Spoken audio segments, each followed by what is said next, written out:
Assalamualaikum warahmatullahi wabarakatuh. Anak-anakku kelas 7 yang berbahagia, semoga kalian semuanya sehat, tanpa ada kekurangan.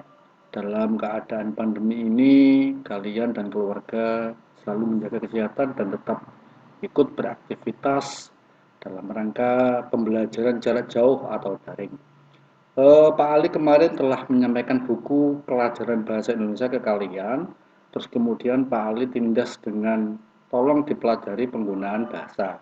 Nah, sekarang anak-anak kalian Pak Ali jelaskan sedikit demi sedikit tentang penggunaan bahasa biar paham. Yang pertama adalah menelaah penggunaan bahasa pada teks deskripsi. Penggunaan kalimat perincian untuk mengongkritkan. Mengongkritkan itu artinya menjadi jelas. Jadi kalimat yang belum terinci dirincikan agar menjadi jelas. Lihat contohnya, ibuku orang yang sangat baik. Yang sangat baik ini tidak jelas. Akhirnya sangat baik ini dirincikan menjadi menolong semua orang, tutur katanya lembut pada semua orang. Jadi kalau kalimat ini dipanjangkan adalah ibuku orang yang suka menolong semua orang, ramah dan tutur katanya lembut. Kalau kalimat itu disingkat, ibuku orang yang sangat baik. Oleh karenanya, yang sangat baik ini dirincikan menjadi beberapa kalimat atau dijelaskan agar menjadi jelas sebagaimana di kolom samping ini. Anak-anak, selanjutnya mari kita pelajari beberapa contoh, yaitu kalian bisa membandingkan dengan yang depan dengan yang contoh yang pertama tadi. Yang kedua adalah penggunaan kalimat yang menggunakan cerapan panca indera. Anak-anak, panca indera yang kita miliki itu ada beberapa.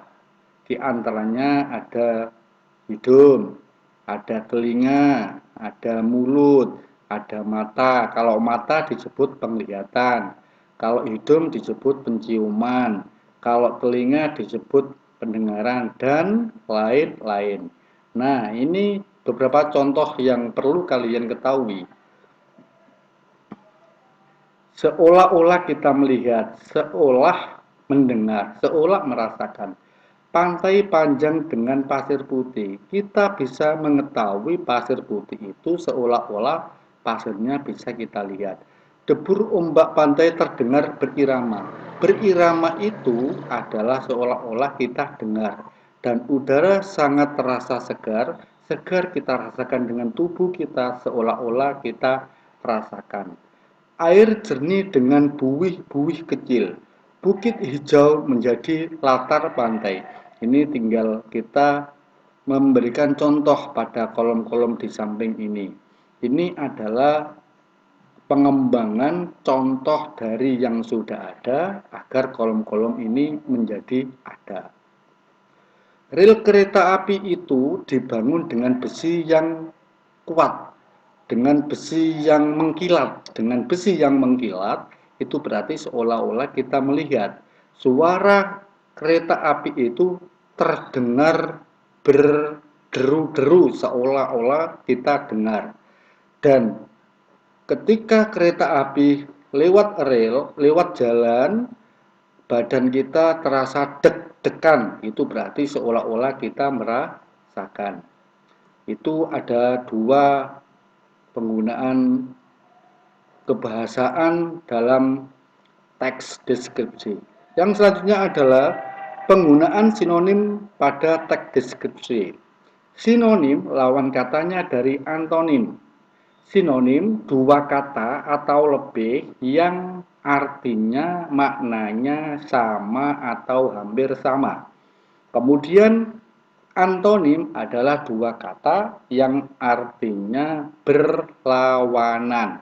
Contoh, indah, elok, permai, molek. Ini adalah kata yang hampir sama dengan indah. Mengherankan, mengagumkan, memukau, fantastis. Ini adalah artinya hampir sama dengan kata mengherankan. Nah, sekarang kita buat beberapa contoh. Lautan itu sangat indah kita lihat, sangat indah. Lautan itu sangat elok kita. Pemandangan itu sangat permai. Nah, indah, elok, permai, molek adalah kata-kata yang artinya hampir sama. Kemudian contoh dari yang kolom kedua, mengherankan, mengagumkan, memukau, fantastis. Anak itu sangat mengherankan. Anak itu kecerdasannya sangat mengagumkan. Anak itu kecantikannya sangat fantastis. Mengherankan, mengagumkan, memukau, fantastis artinya sama atau hampir sama. Anak-anak, oleh karenanya kita simpulkan bahwa sinonim adalah dua kata atau lebih yang artinya sama atau hampir sama. Sedangkan yang antonim adalah kata-kata yang artinya berlawanan. Contohnya indah, antonimnya jelek. Contohnya bapak, antonimnya ibu. Contohnya guru, antonimnya murid, dan lain-lain. Kemudian contoh yang selanjutnya adalah penggunaan kata depan pada teks deskripsi. Anak-anak, perlu kita ketahui bahwa di, dari, ke itu ada yang dinamakan kata depan, ada yang dinamakan imbuhan. Kata depan di harus ditulis terpisah dan dilekatkan pada kata yang menunjukkan tempat. Sedangkan imbuhan adalah yang dilekatkan tergabung atau menjadi satu bagian dengan kata yang diikutinya. Di masjid, berarti masjid adalah tempat menggunakan kata depan di, ditulis terpisah, di masjid. Di sekolah, sekolah adalah menunjukkan tempat, maka di harus tidak digabung, harus dipisah karena di tersebut adalah kata depan. Nah, kemudian bagaimana Pak yang di menjadi imbuhan?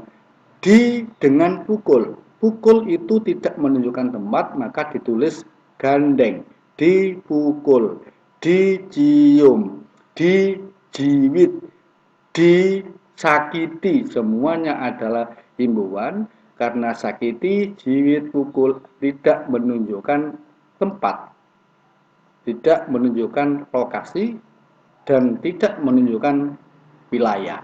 Oleh karenanya, harus kita bedakan antara di kata depan dengan di imbuhan, dari kata depan dan dari sebagai imbuhan, ke kata depan dan ke menjadi imbuhan.